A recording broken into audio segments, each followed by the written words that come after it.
Olá, sejam todos bem-vindos a Code Easy. Meu nome é Felipe Renan Vieira e essa daqui é a 10ª aula do nosso curso de PHP para iniciantes, onde nós vamos aprender agora sobre estruturas condicionais. Todas aquelas aulas que nós tivemos sobre operadores de comparação, operadores lógicos, que foram as duas últimas aulas, resultam nessa aula aqui de estruturas condicionais, também na próxima aula, que vai ser a 11ª aula, que vai ser sobre estruturas de repetição. Então, o que são estruturas condicionais? O que é uma condição, por assim dizer? Uma condição é quando você vai fazer uma coisa se uma condição for verdadeira, ou se você não vai fazê-la se ela for falsa. Então, por exemplo, eu vou acordar se for 7 horas. Então, apenas se for 7 horas da manhã, eu vou acordar. Ou se for 6 horas da manhã, eu vou acordar. Se não for esse horário, então eu não vou acordar. Então, é uma condição, ela define fluxos diferentes. Nesse caso, um fluxo que divide em dois caminhos, entre o poder acordar e o não acordar. Se for 7 horas, você vai acordar, se não for 7 horas, você não vai acordar. E isso pode definir fluxos para sua aplicação. Por exemplo, vamos supor que uma pessoa ela digite um login e uma senha, um e-mail e uma senha para acessar um sistema. Se estiverem corretos, ela pode acessar o sistema. Se não estiverem incorretos, ela não pode acessar o sistema. Então, com estruturas condicionais, você pode verificar se uma condição ela é verdadeira ou falsa e assim definir um fluxo para a sua aplicação. É por isso que com os operadores de comparação, os operadores lógicos e tudo mais, a gente consegue produzir resultados booleanos com verdadeiro ou falso. Porque agora, com as estruturas condicionais, a gente vai ser capaz de definir o fluxo que a nossa aplicação vai seguir. Então, para entender melhor, vamos pegar os exemplos aqui, 4 exemplos que foram montados para ensinar para vocês sobre estruturas condicionais. No primeiro exemplo, a pessoa ela vai digitar um valor e, se o valor for maior do que 10, vai ser exibida a mensagem, o valor é maior do que 10. Então, vamos supor aqui, vamos abrir o nosso terminal. E aqui no nosso terminal, vamos caminhar para o diretório 09, que é onde nós temos a nossa aplicação. E aqui nós vamos digitar php01 para executar nosso primeiro código que foi desenvolvido. Ele vai pedir para a gente digitar um valor, vamos digitar o valor 15. Como o valor 15 é maior do que 10, como a gente tem aqui o operador maior que vai verificar se o valor é maior do que 10, como ele é maior do que 10, ele vai aparecer o valor digitado é maior do que 10. Se a gente executar a aplicação de novo e digitar, por exemplo, o número 1, que é menor do que 10, ele não vai fazer nada, porque esse trecho de código aqui, ele só vai ser executado se e apenas se o valor for maior do que 10. Então, apenas com essa única linha aqui, a gente consegue fazer essa condição para definir se um determinado código vai ser ou não executado. Ok, mas a condição ela pode ser além de você apenas fazer uma verificação por um valor. Eu vou construir se o valor for maior do que 10, depois se o valor for menor do que 10. E eu tenho diversas condições que posso ter na minha aplicação. Então, eu posso ter o seguinte, eu posso ter um else, ou seja, se o valor for maior do que 10, exiba essa mensagem. Se não for, se for qualquer outra coisa, mas se a condição anterior ela for falsa, então ele vai exibir essa mensagem. Logo, nós podemos executar aqui o php02. Se a gente digitar um valor como 15, ele vai exibir o valor digitado é maior do que 10, que é a nossa primeira mensagem. Se nós digitarmos qualquer outra coisa que não seja maior do que 10, como por exemplo menos 1000, que é um valor que realmente é menor do que 10, ele vai exibir a mensagem, o valor digitado é menor do que 10. Mas vamos supor que nesse caso aqui, a gente ainda precisa de um terceiro exemplo, que seja, e se o valor for igual a 10? A gente poderia colocar um outro if aqui no meio. Como que a gente poderia fazer para colocar múltiplas condições, não só uma condição e um resultado alternativo? E se a gente quiser trabalhar com múltiplas, com 3, 4, 5 condições na nossa aplicação? Então a gente tem o else if, que é basicamente o seguinte. Se o valor ali for maior do que 10, então ele vai exibir essa mensagem. Se ele for idêntico a 10, ele vai exibir essa outra mensagem. Se não, ele vai exibir isso daqui. Então você pode ir colocando condição por condição. E ele vai dar prioridade às primeiras condições e depois às outras e depois, por último, caso nenhuma condição tenha sido aceita. Então eu posso colocar aqui, por exemplo, o php03 para executar esse arquivo e digitar aqui o valor 15. O valor digitado é maior do que 10, e eu esqueci do 1/n. Daí eu posso colocar aqui 15, e ele vai mostrar o valor digitado é maior do que 10.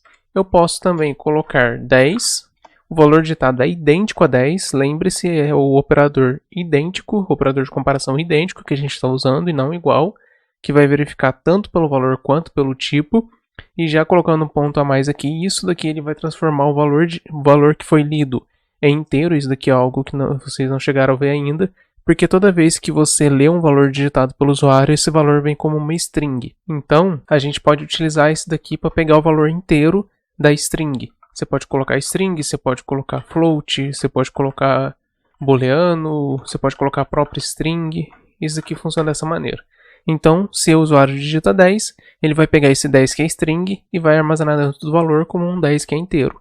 Logo, o operador de identidade, que vai comparar 10 com 10, vai funcionar tranquilamente. Se a gente tirasse isso daqui, por exemplo, e fizesse aqui digitando 10, ele ia falar que o valor digitado é menor do que 10, porque o valor não é idêntico a 10. Ele é igual a 10, mas não é idêntico, porque aqui o valor seria uma string e ele estaria comparando com um inteiro. Então, por isso que tem esse daqui.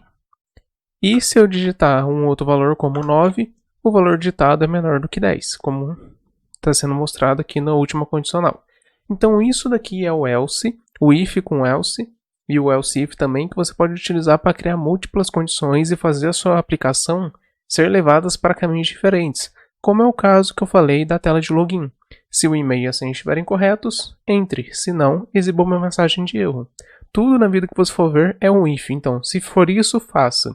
Se não, faça aquilo. E se não for nenhum dos outros, não faça nada ou faça outra coisa e assim por diante. E por último, nós temos uma outra estrutura condicional que é conhecida como switch. Eu particularmente não uso muito o switch, uso mais o if, mas o switch está aqui. Tem casos em que ele é usado e o switch funciona da seguinte maneira.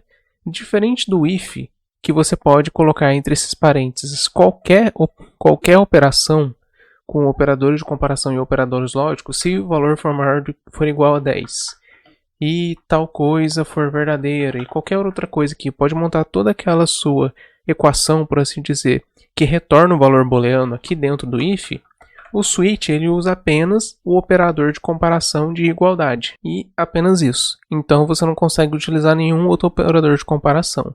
Então isso torna ele mais simples para alguns casos, por isso que eu acabo não usando eles umas vezes ou outra, mas ele existe no PHP e existe em diversas linguagens, é comum de diversas linguagens terem o switch. No caso do PHP, ele funciona com o operador de comparação de igualdade. Então vamos supor, eu digito aqui, eu falo aqui, digite o número 1, 2 ou 3. Então eu tenho aqui um switch, que é a minha estrutura condicional, e coloco o valor que eu quero usar para comparar entre parênteses. Feito isso, eu posso abrir chaves e colocar os meus casos, como por exemplo, se o valor digitado for 1, você digitou 1. Caso o valor digitado seja 2, você digitou 2. Caso o valor digitado seja 3, você digitou 3. E se não for nenhum dos anteriores, digite e escreva na tela valor inválido. Vamos testar. Digitamos PHP 04 e podemos digitar. Se nós digitarmos 1, você digitou 1. Se nós digitarmos 2, você digitou 2. Se nós digitarmos 3, você digitou 3. Se nós digitarmos 4, o valor inválido. Então está funcionando perfeitamente. Só que tem alguns pontos aqui no switch que é bom a gente ficar atento. Primeiro, Felipe, por que você tem esse break aqui? Por causa do seguinte, imagine que eu coloque aqui embaixo case 3. Só que aqui tem um detalhe importante. Você pode dizer que echo você digitou 3 como string. E aqui em cima nós podemos colocar 3 como int. E colocamos aqui. Se eu executar isso daqui e digitar o número 3, você digitou 3 como int. Ok, ele entrou aqui. Mas para que serve esse break? Esse break serve para falar que eu quero sair do meu switch.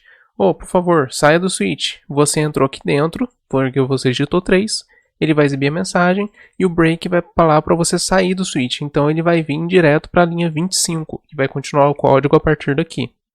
O que aconteceria se eu não colocasse o break aqui?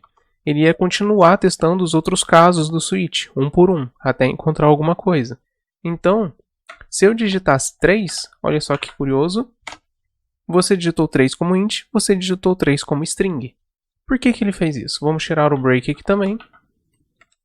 Digitar 3, você digitou 3 como int, você digitou 3 como string e valor inválido. O que acontece aqui é que o switch, como eu disse, ele usa o operador de comparação de igualdade. Quer dizer que o valor ele tem que ser igual e não idêntico. 3 quando ele é lido do readline, ele fica armazenado dentro do value como uma string.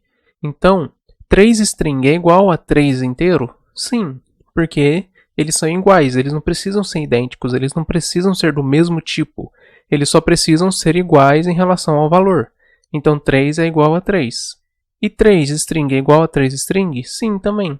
Então, ele vai entrar aqui e vai executar o código. E como não tem o break para ele sair do switch, ele ainda vai executar o default, que o default na verdade não é o que sobrar, não é o que faltar, caso nenhum dos outros seja executado. O default é o padrão, é o que sempre deve ser executado. Então, se você quiser usar o default para ser executado, caso nenhum dos outros seja executado, você precisa colocar o break. Porque assim o break vai fazer ele sair do switch e não vai executar o default. E o default só vai ser executado caso nenhum dos outros tenha sido executados, porque eles não vão executar o break. E dessa maneira o break vai impedir que você entre em 2 casos ou mais. Logo, isso daqui é importante colocar porque o break ele não se torna uma obrigação, ele é uma coisa que faz você sair do switch. Se você quiser que o default sempre seja executado, se você quiser que 2 casos ou mais sejam possíveis de serem executados, então você pode tirar o break, colocar o break, dependendo de como for. Mas como eu disse, eu não uso muito switch, eu uso mais o if mesmo. E agora no PHP 8 surgiu a expressão match, que vai fazer com que eu use ainda menos o switch. Então tem esses pontos também. E bom, esses daqui são as estruturas condicionais que podem fazer você escrever um código que tome rumos diferentes, que tome caminhos diferentes. Vamos tirar daqui. Esse será o código que será subido no GitHub. O link dos códigos desse curso estão na descrição. E na próxima aula a gente volta com a nossa 11ª aula falando sobre estruturas de repetição. Muito obrigado, espero que vocês tenham gostado da aula e até a próxima aula, pessoal.